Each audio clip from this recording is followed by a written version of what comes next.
오늘은 나의 지경을 넓히소서, 나의 지경을 넓히소서라는 제목으로 하나님의 말씀을 살펴보겠습니다. 숨바꼭질 놀이 아시죠? 아이들과 이 숨바꼭질 놀이를 많이 했습니다. 첫째가 어렸을 때 퇴근을 했는데 처음으로 숨바꼭질 놀이를 하자라는 것입니다. 자기가 술래가 되고 저보고 숨으라는 것이에요. 그거 어떻게 해요? 제가 정말 꽁꽁 숨었습니다. 거실에서 무궁화 꽃이 피었습니다 하더니만 제가 숨어 있는 방으로 들어왔습니다. 그리고 이리저리 조금 살펴보더니만 갑자기 우는 거야. 그냥 우는 게 아니고 대성통곡. 정말 저는 어디 다쳤는 줄 알고 급하게 나갔거든요. 왜 우는지 물어봤어요. 어디 다쳐서 그러는지. 안 다쳤대요. 근데 우는 이유가 너무 놀라워요. 아빠가 없어졌잖아. 아빠가 사라졌잖아.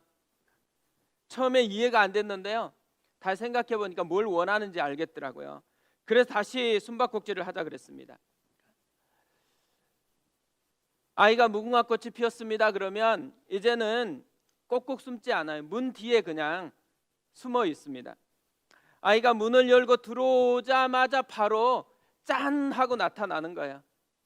그러면 그렇게 신나가지고 웃는 거예요. 그날 저는 두 개의 숨바꼭질이 있다라는 것을 깨달았습니다. 하나는 꼭꼭 숨어가지고 발견되지 않는 재미로 하는 숨바꼭질, 또 하나는 발견되어지는 재미로 하는 숨바꼭질. 어제 이 말씀을 준비하다가요 문득 에베소서 3장 20절 말씀이 생각이 났습니다. 우리 가운데서 역사하시는 능력대로 우리가 구하거나 생각하는 모든 것에 더 넘치도록 능히 하실 이에게.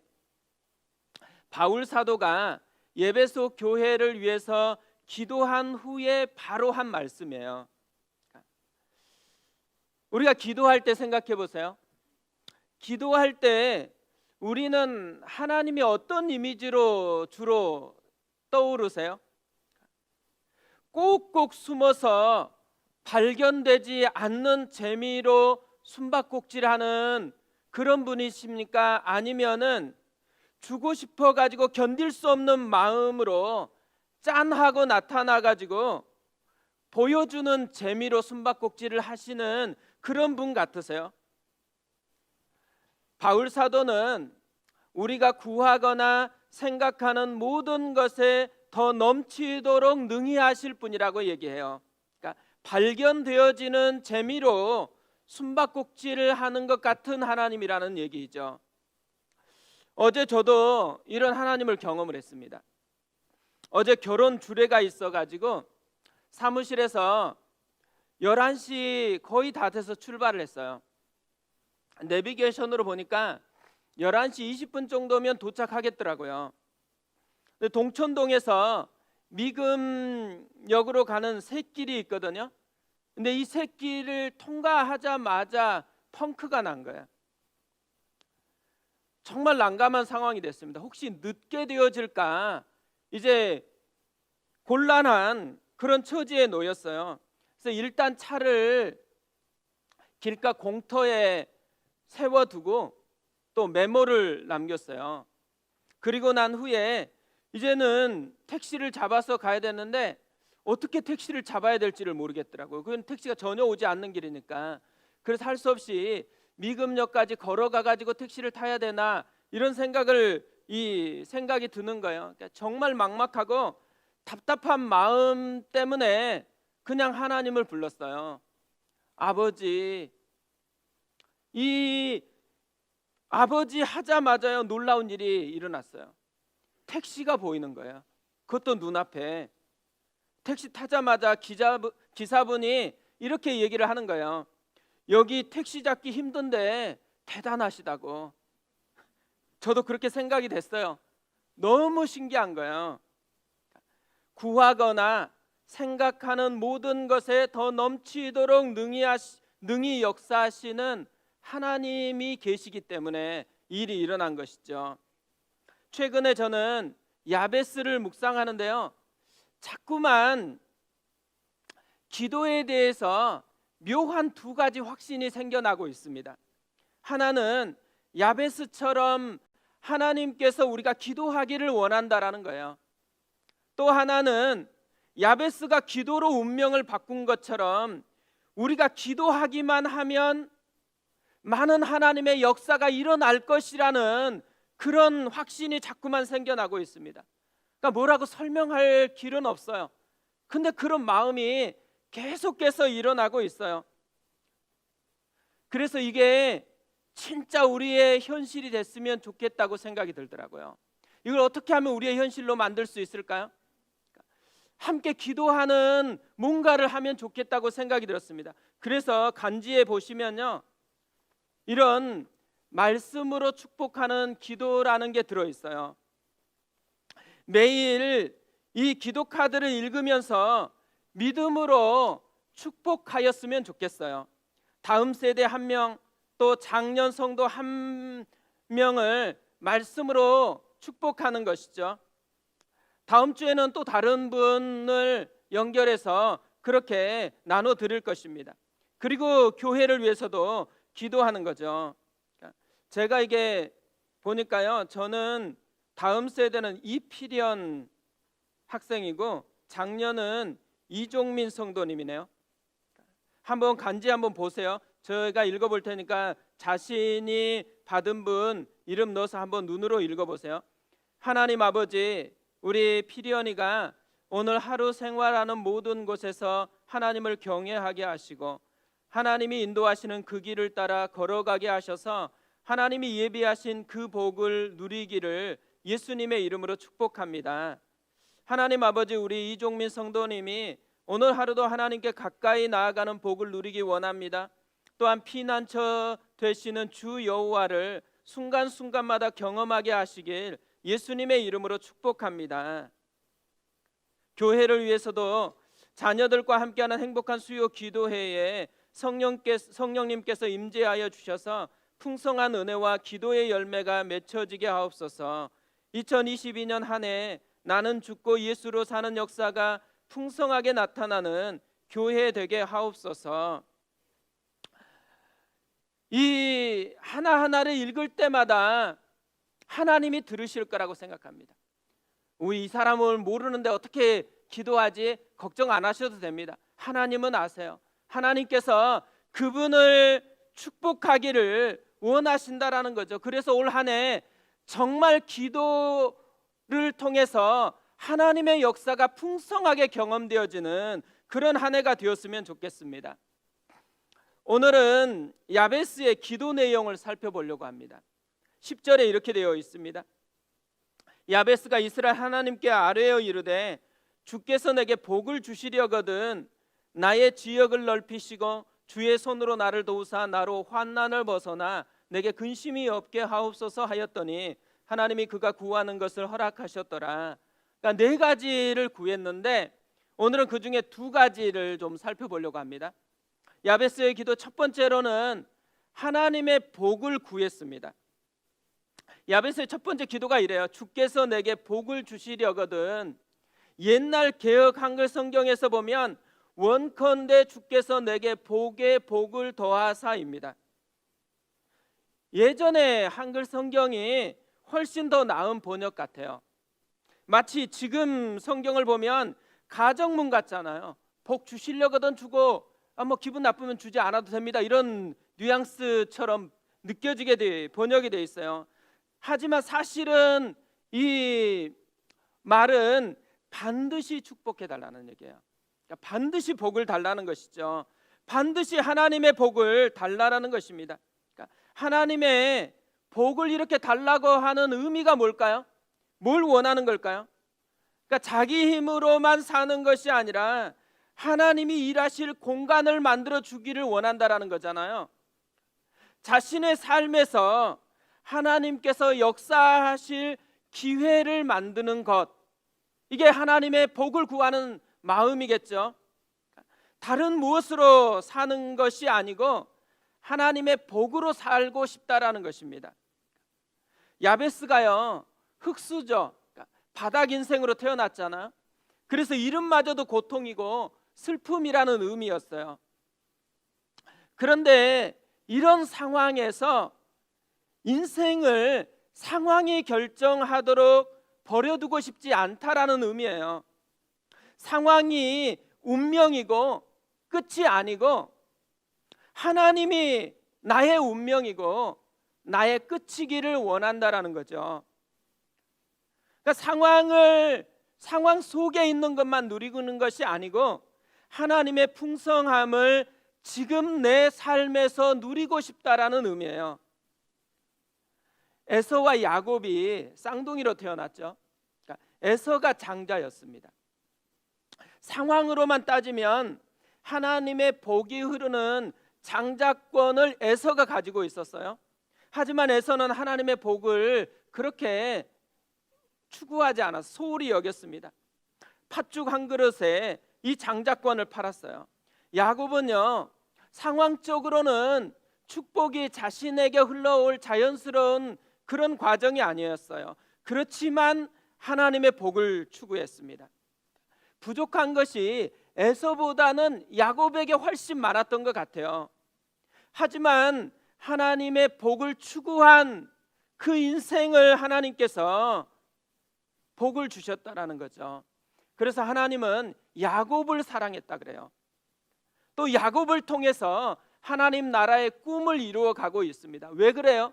하나님의 복을 추구하는 그 초점을 하나님께서 귀하게 여겼다라는 거죠. 시편 31편 15절에서 이렇게 말씀을 합니다. 나의 앞날이 주의 손에 있사오니 내 원수들과 나를 핍박하는 자들의 손에서 나를 건져 주소서. 자기를 핍박하고 자기를 죽이려고 하는 사람들이 자기 앞에 있어요. 상황만 보면 누구 손에 자기 운명이 달린 것 같아요. 원수들에게 자기의 운명이 달린 것 같은데 아무리 다급해도 앞날은 주의 손에 달려 있다라는 것이죠. 2022년 올 한 해가요, 누구 손에 달려 있는지를 생각해 보셨으면 좋겠습니다. 그 코로나가 계속되니까 코로나에 우리의 모든 게 달려 있는 것 같은 착각이 들 때도 있죠.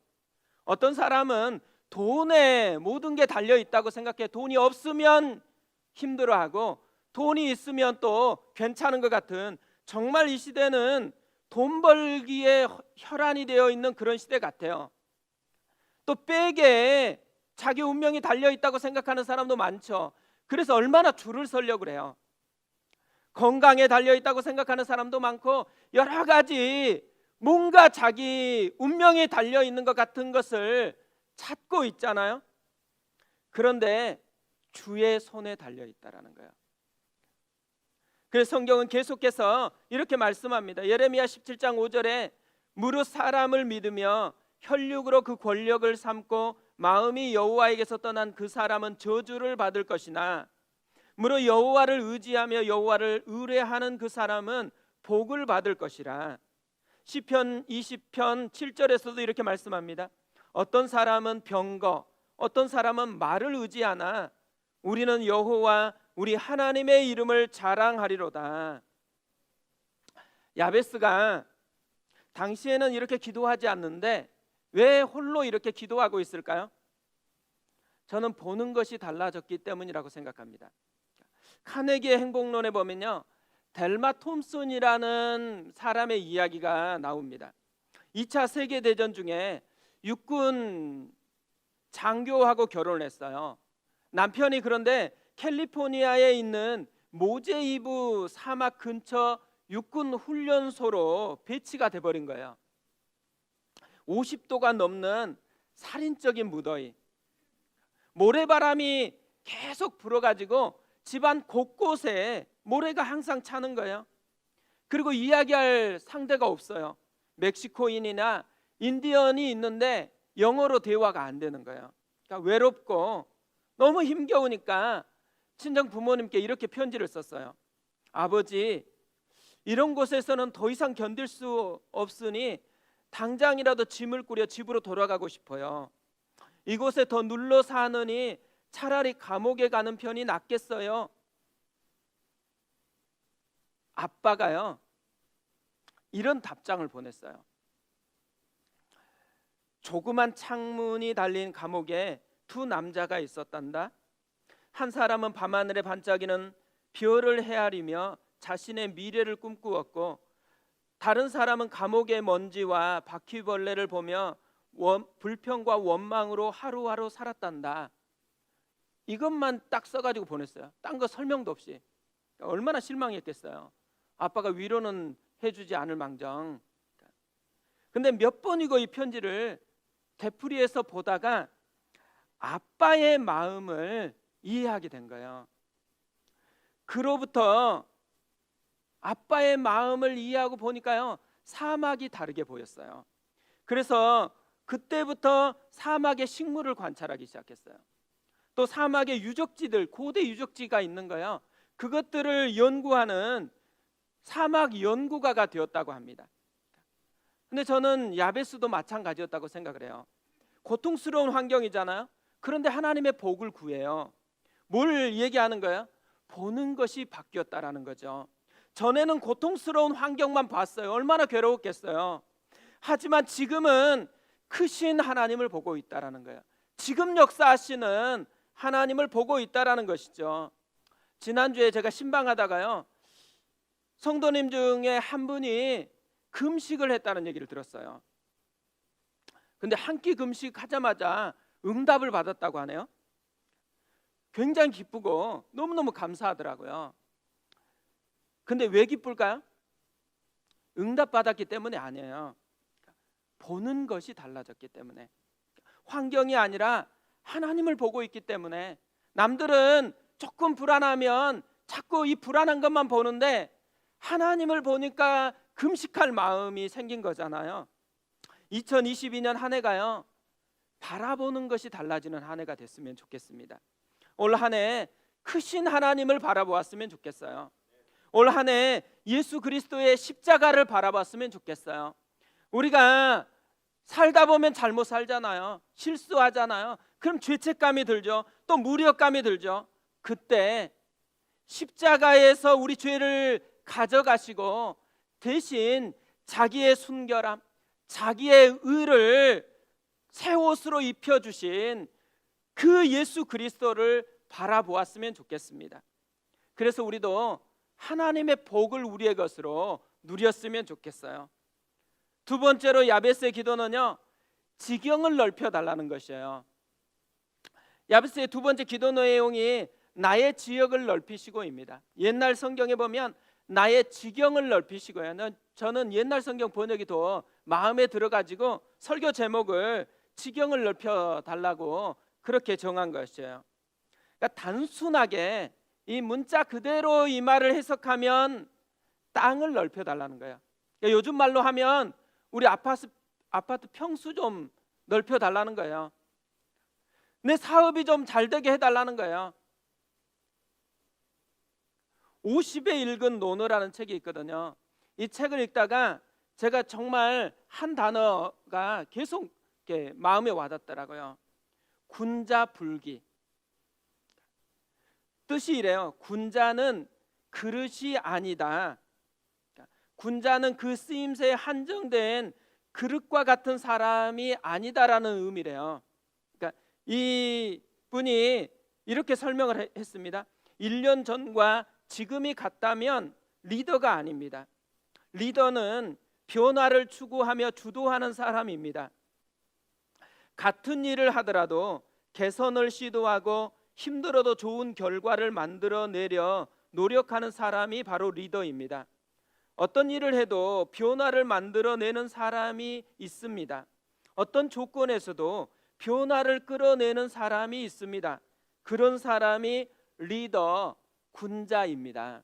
그러니까 야베스가 이런 모습이잖아요. 상황이 안 좋아요. 근데 이 상황에 갇히지 않고 변화를 추구하고 있다라는 거죠. 야베스는 어떤 시대의 사람일까요? 저는 이 기도 내용을 보다가요, 여호수아의 땅 분배 때가 생각이 났어요. 그래서 여호수아서를 쭉 살펴보았거든요. 근데 땅을 분배할 때 땅을 요구하고 있는 두 종류의 사람이 있다라는 걸 발견했어요. 첫 번째 사람은 누구겠어요? 갈렙. 갈렙 스타일이 있더라고요. 그는 여호수아에게 이렇게 말하면서 땅을 달라 그래요. 여호수아 14장 12절이에요. 그날에 여호와께서 말씀하신 이 산지를 지금 내게 주소서. 당신도 그날에 들으셨거니와 그곳에는 아낙 사람이 있고 그 성읍들은 크고 견고할지라도 여호와께서 나와 함께 하시면 내가 여호와께서 말씀하신 대로 그들을 쫓아내리이다. 그곳에 거인족인 아낙 자손이 있대요. 그래도 괜찮대요. 성읍까지 크고 견고하대요.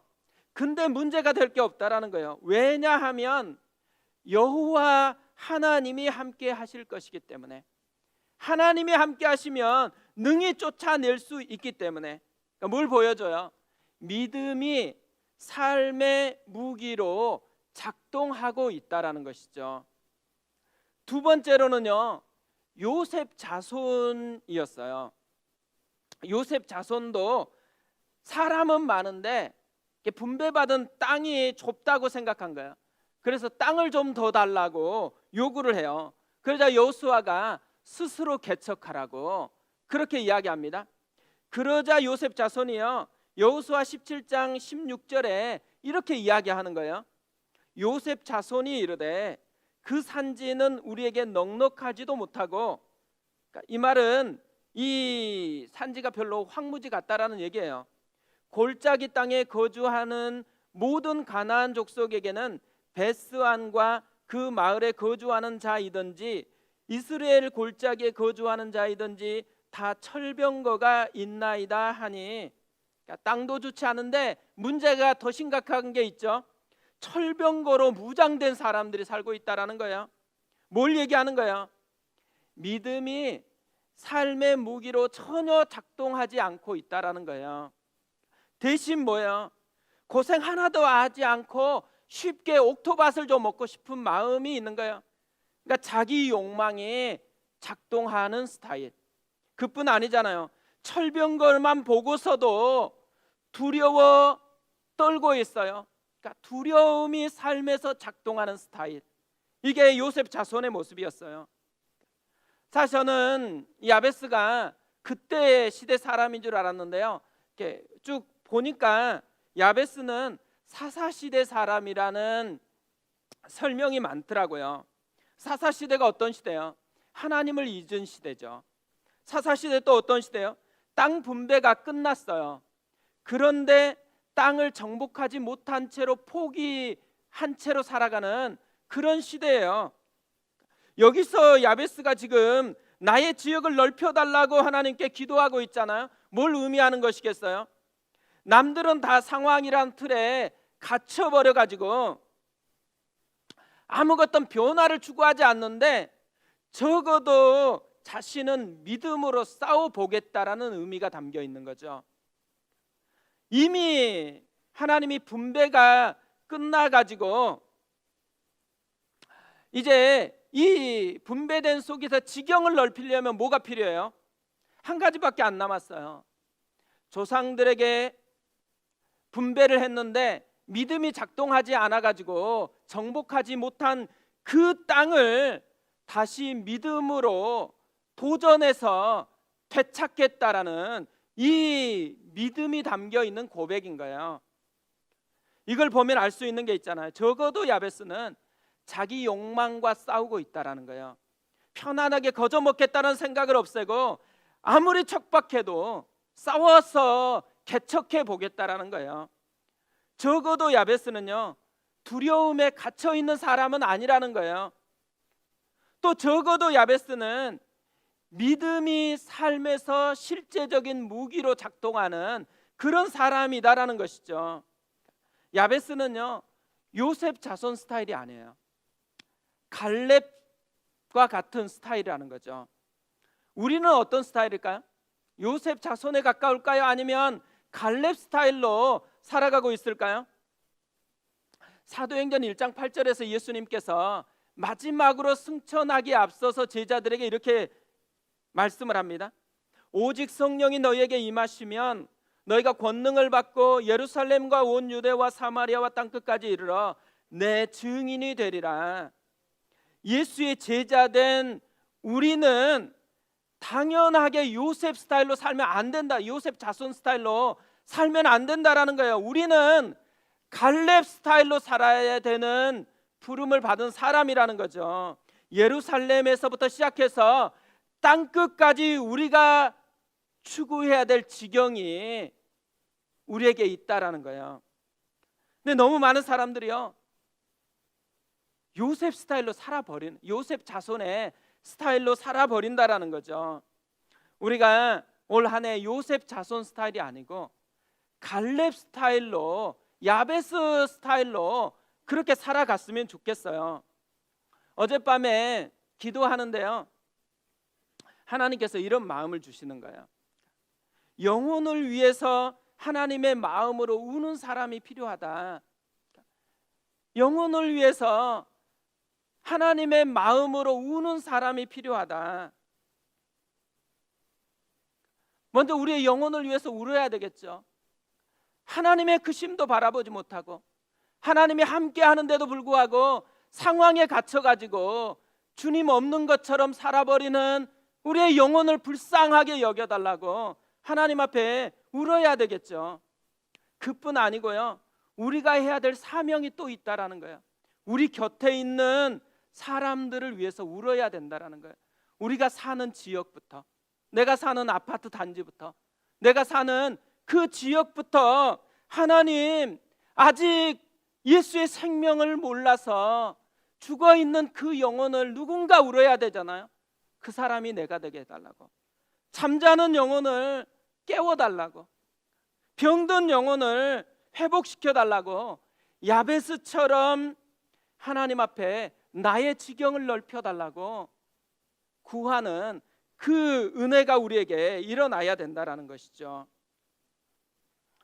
시카고 대학의 총장을 지냈던 로버트 허친슨이라는 분이 있어요. 리더가 교양을 갖춰야 될 이유를 설명하면서 이런 말을 했습니다. 교양 없는 전문가야말로 우리의 문명을 가장 위협하는 존재다.